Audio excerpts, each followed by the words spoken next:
Pictures, in fact, are at the ED office in the national capital, where Sonia Gandhi has, in fact, reached for the second day of questioning. This in connection with the allegations of corruption in the National Herald case. Shreya Chatterjee has more details on that. Shreya, first of all, give us an idea about what's really happening on the ground. What is the current situation like?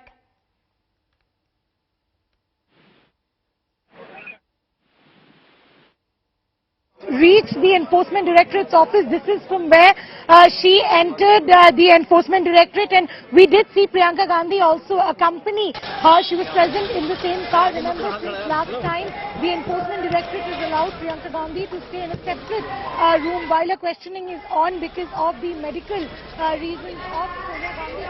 The second day that she is appearing before the Enforcement Directorate. Last time, the questioning ran for a course of around 3 hours. Today also, she will be questioned for her role in Young India Private Limited. She holds 38% of shares in Young India. She's a director in Young India. She'll be asked about the transactions between AJL and Young India when AJL had acquired Young India in 2010. So these will be the questions that will revolve around. Remember, last time the Congress had maintained that there were no more questions to be asked by the Enforcement Directorate office. However, the agency had a different stand, and that's the reason we see that second time she's now been called and she's appeared before the Enforcement Directorate. There will also be questions about the charitable work, if at all, that has been done by Young India Private Limited, because Congress maintains that Young India Private Limited is a Section 25 company. It's not an office of profit company. But the ED says that if that's the fact, then what are the work that's been done by Young India since 2010? So these will be the course of questions that Sonia Gandhi will be facing by the Enforcement Directorate. This is the second time that she is now appearing before the agency. And she's appearing before the agency, and look at the optics of it. Heavy bandobast in this entire area in Delhi city. Remember, this is a high security zone. Section 144 is in place, but that is not stopping Congress workers from protesting in different parts of Delhi city. There are protesters at the ED office as well. Shreya, what more can you tell us? Well, I'll just take you through the security arrangements over here.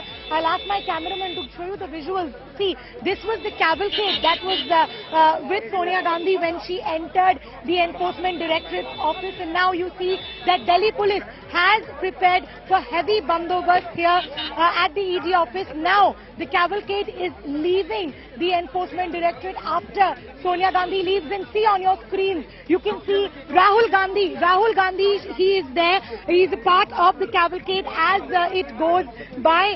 He left Sonia Gandhi. He was accompanying his mother. Priyanka Gandhi was also accompanying Sonia Gandhi along with Rahul Gandhi. And you saw the visuals of Rahul Gandhi, who's now left his mother and his sister here at the ED office, as Priyanka Gandhi will stay in a separate room for any medical purpose. Remember, the agency has said that Sonia Gandhi has the option to say that she's not feeling well, if at all, during the course of interrogation, and that's the reason at a different room from the interrogation room, Priyanka Gandhi is waiting with the medicines. Even last time this protocol was followed. Even today the protocol remains the same. We just saw Rahul Gandhi leave ED after dropping his mother and sister here at the ED office, where Sonia Gandhi will be questioned for a second round. Rahul Gandhi was already questioned in the same matter for over 50 hours, and now it's turn for Sonia Gandhi, because both Rahul Gandhi and Sonia Gandhi are directors and shareholders of Young India Private Limited.